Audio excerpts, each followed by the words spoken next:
Happy new year ஸ்பெஷலாக இன்றைக்கி நம்ம பார்க்க போகிறது கேரட் வச்சு ஒரு ஸ்வீட் ரெசிபி தான் பார்க்க போகிறோம். வருஷம் ஆரம்பிக்கும் போதே ஒரு ஸ்வீட்டோட ஆரம்பிக்கணும் அப்படிங்கிறதுக்காக தான் இன்றைக்கி நம்ம வீடியோவில் நியூ இயர் அன்னைக்கு செய்வீங்க அப்படிங்கிறதுக்காக தான் கேரட் வச்சு பாயசம்னு சொல்லலாம், கீருன்னு சொல்லலாம். அதை எப்படி செய்கிறதுன்னு பார்க்க போகிறோம். ஹாட்டாக கூலாக 2 விதமாக இதை குடிக்கலாம். அதை எப்படி செய்கிறதுன்னு பார்க்கலாமா?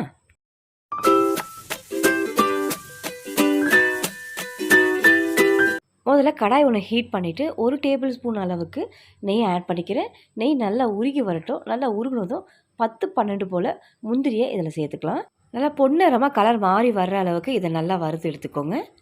இந்த அளவுக்கு நல்லா வறுத்துட்டோம். இது ஒரு பிளேட்டுக்கு எடுத்து மாற்றி வச்சுட்டு அதே நெய்யில் ஒரு 200 கிராம் அளவுக்கு கேரட்டை பொடியாக துருவி வச்சுருக்கேன். பெருசாக துருவாமல் ரொம்ப பொடியாக துருவிக்கோங்க.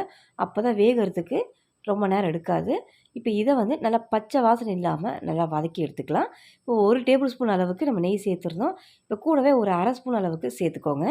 மொத்தம் 1.5 ஸ்பூன் அளவுக்கு நெய் சேர்த்து இதை நல்லா பச்சை வாசனை இல்லாமல் வதக்கி எடுத்துக்கலாம். கிட்டத்தட்ட 5 நிமிஷம் குறைவான தீயில வதக்குனிங்கன்னா ஆரஞ்சு கலராக இருக்கிறது லைட் எல்லோவாக மாறி வரும். இந்த அளவுக்கு இப்போ இதை எடுத்து ஆற விட்டுக்கலாம். அடுத்து ஒரு சாஸ் பேன் ஒன்று வச்சுக்கலாம். அதில் 250 கிராம் அளவுக்கு பால் சேர்த்துக்கிறேன். இதை காய்ச்சி ஆற வச்ச திக்கான பால், ரொம்ப தண்ணி சேர்க்காமல் கொஞ்சம் திக்காக எடுத்துக்கோங்க. பாலை காய்ச்சி சேர்த்ததுனால கொதிக்க விட வேண்டாம். இப்போ நம்ம வதக்கி வச்சுருந்த கேரட்டை சேர்த்துக்கலாம். மொத்தமாக சேர்த்துறாமல் 1 டேபிள் ஸ்பூன் அளவுக்கு கேரட்டை அப்படியே எடுத்து வச்சுக்கோங்க. இப்போ இது நல்லா கொதித்து வரட்டும். கேரட்டை ஆல்ரெடி வதக்கிட்டோம் அப்படிங்கிறதுனால ரொம்ப நேரமும் எடுக்காது.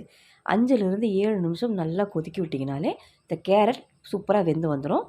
இப்போ இந்த கேரட் பாலில் நல்லா வெந்துக்கிட்டே இருக்கட்டும். இந்த பாயசம் இன்னும் நல்ல டேஸ்ட்டு கொடுக்க, நல்ல திக்னஸ் கொடுக்க ஒரு பேஸ்ட் ஒன்று அரைச்சி எடுத்துக்க போகிறோம். அது என்னங்கிறத பார்க்கலாம். 10 பாதாம், 10 முழு முந்திரியை ஒரு 10 நிமிஷமாக சுடுதண்ணியில் ஊற விட்டுருங்க. இப்போ நல்லா ஊறி வந்திருக்கு. இப்போ பாதாம் மேலே இருக்கிற அந்த ஸ்கின்னை ரிமூவ் பண்ணிவிடுவோம். பாயசம் நல்ல திக்கான டெக்ஸ்சரை கொடுக்க இந்த பாதாம் முந்திரி தான் ரொம்ப யூஸ்ஃபுல்லாக இருக்கும். கண்டிப்பாக சேர்த்துக்கோங்க. இப்போ இதை மிக்ஸி ஜாருக்கு மாற்றிட்டு 1 டேபிள் ஸ்பூன் அளவுக்கு நம்ம வதக்கி வச்சோம் இல்லையா, அந்த கேரட்டை இது கூட சேர்த்துக்கோங்க. இது கூடவே கொஞ்சமாக பால் ஆட் பண்ணிக்கலாம். அடுத்து 200 கிராம் அளவுக்கு சர்க்கரையை இது கூடவே சேர்த்துக்கலாம். இது கூடவே சேர்த்து நல்லா பேஸ்ட் மாதிரி அரைச்சி எடுத்துக்கோங்க. இந்த பாயசத்துக்கு முழுக்க பால் மட்டும்தான், நம்ம தண்ணி எதுவுமே ஆட் பண்ணல. இந்த மாதிரி பாலையே செய்யும்போது தான் டேஸ்ட்டு பார்த்திங்கன்னா ரொம்ப சூப்பராக இருக்கும். இந்த அளவுக்கு நைஸாக அரைச்சி எடுத்துக்கோங்க. இப்போ இது இருக்கட்டும். கிட்டத்தட்ட 5-7 நிமிஷம் நல்லா இதை கொதிக்க விட்டுருக்கோம். கேரட் நல்லா இந்த பாலில் வெந்து வந்திருக்கு. இப்போ இதில் நம்ம அரைச்சி வச்சுருந்த அந்த பேஸ்ட்டை இப்போ இதில் சேர்த்துக்கலாம். இந்த கேரட் பாயசத்துக்கு காய்ச்சி ஆற வச்ச பால் சேர்த்திங்கன்னா திரியாது.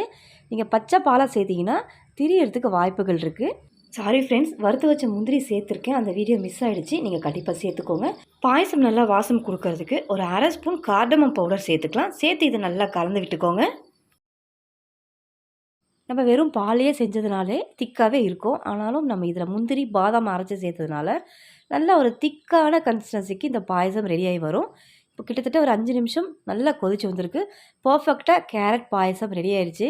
இதை அப்படியே சுட சுட பாயசத்தை நீங்கள் பரிமாறலாம். ரொம்ப டேஸ்ட்டாக இருக்கும். இப்போ நம்ம ஒரு கிளாஸுக்கு இதை மாற்றிடலாம். வெறும் கேரட்லேயே செஞ்சதுனால ரொம்ப ஹெல்த்தியான இந்த பாயசம் நீங்கள் செஞ்சு பாருங்கள். நல்லா கலர்ஃபுல்லாக வந்திருக்கு. இப்போ இதே கூலாக எப்படி செய்யலாம் அப்படின்னா, நம்ம பாயசம் செஞ்சதும் ஃப்ரீசரில் எடுத்துகிட்டு போய் 15 நிமிஷம் வைங்க. உடனே நல்லா கூலாகிடும். இதை நல்லா கூல் பண்ணி நீங்கள் கொடுத்தீங்கன்னா குட்டீஸுங்க ரொம்ப விருப்பமாக சாப்பிடுவாங்க. 15 நிமிஷம் ஃப்ரீசரில் வச்சு எடுத்தாச்சு. நல்லா கூலாக சில்லுன்னு கேரட் கீர் ரெடி. இப்போ இதை எடுத்து சர்வ் பண்ணிக்கலாம். சில் பண்ணி கொடுத்துட்டாலே குட்டீஸ் நல்லா விருப்பமாக சாப்பிடுவாங்க. இந்த நியூ இயருக்கு கண்டிப்பாக இந்த பாயசம் ரெசிபியை செஞ்சு பாருங்கள். இனிப்போடு இந்த வருஷத்தை ஆரம்பிங்க. Advance happy new year. கண்டிப்பாக இதை ட்ரை பண்ணி பாருங்கள். பிடிச்சிருந்தால் லைக் பண்ணுங்கள், ஷேர் பண்ணுங்கள். என்னுடைய சேனலை மறக்காமல் சப்ஸ்கிரைப் பண்ணுங்கள். தேங்க்ஸ் ஃபார் வாட்சிங்.